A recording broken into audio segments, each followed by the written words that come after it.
Max, Mia, kids, time to get up.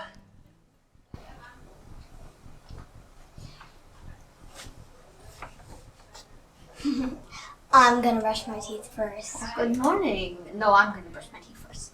As if. We'll see.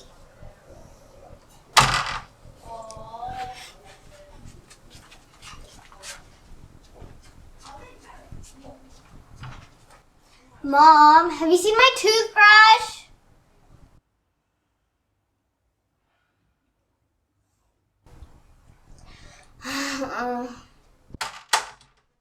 Kids, breakfast. Hey, come on, stop it. No, look up. Fine. This is not fair. I'm getting it tomorrow. No, I am, because I'm Foster. Go away. Kids, time to go to school. I'm gonna press the lift button first. No, I'm you slowpoke. Mom!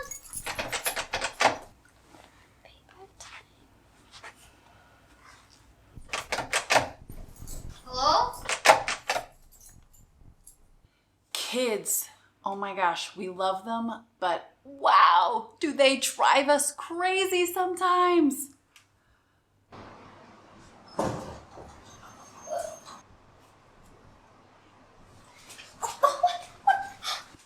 See ya! Hey, you're so annoying. You made me take the stairs. Well, at least I waited for you to get a taxi. Oh, here's one now. Let's get it. Are you getting in first or me? Me. Fine.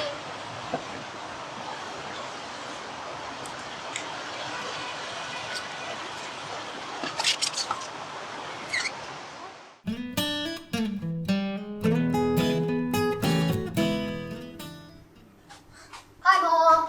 Hey, Mom. Hey, welcome home, kids. I've got apples for you. Stop! That was not fair. Life is not fair. You're not fair.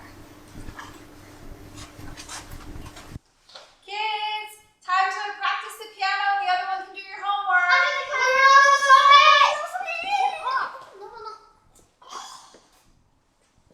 No, you. Stop it. I'm trying to play the piano and you should be doing your homework. Why are you still here? Because why not?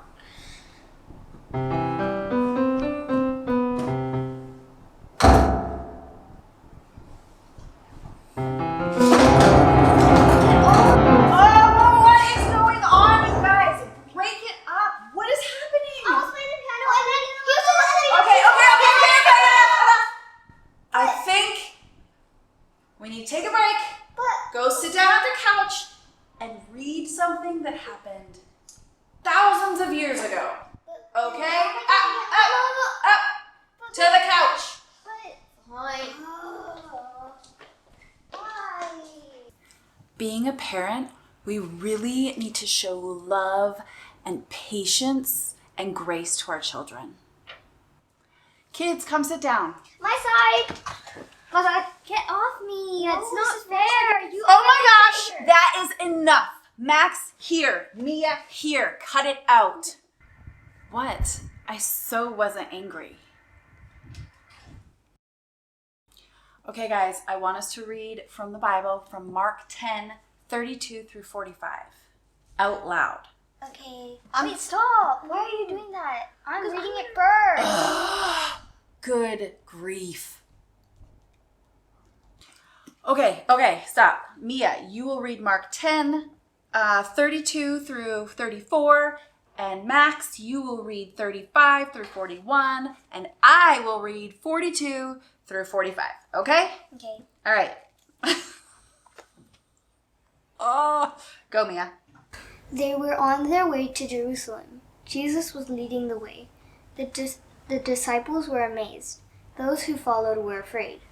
Again, Jesus took the 12 to one side. He told them what was going to happen to him. "We are going up to Jerusalem," he said. "The Son of Man will be handed over to the chief priests and the teachers of the law. They will sentence him to death. Then they will hand him over to the people who are not Jews. The people will make fun of him and spit on him. They will whip him and kill him. 3 days later, he will rise from the dead." James and John came to Jesus. They were the sons of Zebedee. "Teacher," they said, "we would like to ask a favor of you."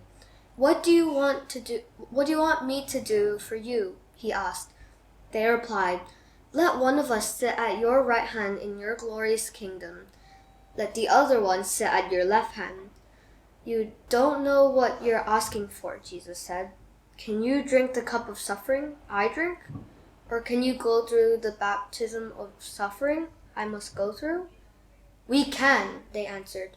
Jesus said to them, "You will drink the cup I drink, and you will go through the baptism I go through. But it is not for me to say who will sit at my right or left hand. These places belong to who they are prepared for." The other 10 disciples heard about it. They became angry at James and John. Jesus called them together. He said, "You know about those who are rulers of the nation. They hold power over their people.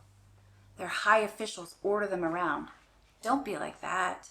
Instead, and wait for it, anyone who wants to be first must be the slave of everyone." Let me say that again.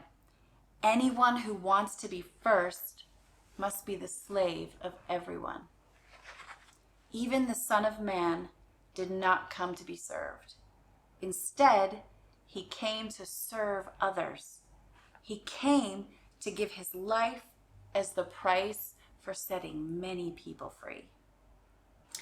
Okay, why did we read that big, long passage? Well, I guess you could say it sort of sounded like the brothers James and John and the disciples. They were fighting for, the position to be the most important in God's eyes or in God's kingdom. So basically they're fighting about who got there first. Yeah, so you told us that Jesus said we should be everyone's servant. I think you even said the word slave. You're right, I did want you to hear that. But let's back up a second first. Where was Jesus going with the disciples when all of this happened? To Jerusalem. Yes, and what was going to happen in Jerusalem? He was going to die and then rise from the dead. Exactly. You guys, Jesus knew that he was going to die. He was literally walking to Jerusalem to die when all of this happened. And he asks the same of us, that we daily die to ourselves. Of course, not that we literally die, but that we die to our desires. We become the servant of all, the slave to all. It's a big ask, but it isn't anything that he himself didn't do. You see, he served others. He healed people. He pulled the people that were nobody loved or felt unlovable, and he included them. And ultimately, his service ended up with him giving his life for us. And so, like I said, we're to do the same. And kids, it's hard. It's hard for kids and it's hard for adults. But can I tell you something? Following Jesus isn't easy. Sometimes people think, oh, if I follow Jesus, everything in my life will be better. Well, no, serving people isn't always fun. It means giving up doing things our way. But Jesus is so loving and so kind and so good and so loving and so gentle and so compassionate and so loving and so holy and so caring and just and fair and loving. And did I say loving? That he makes it all worth it. You've really made me think. Well, while you're thinking, why don't we get ready for supper? I need someone to set the table and the other one can practice the piano. Which would you like to do, Max? Well, it's really up to you, Mia. I like the sound of that.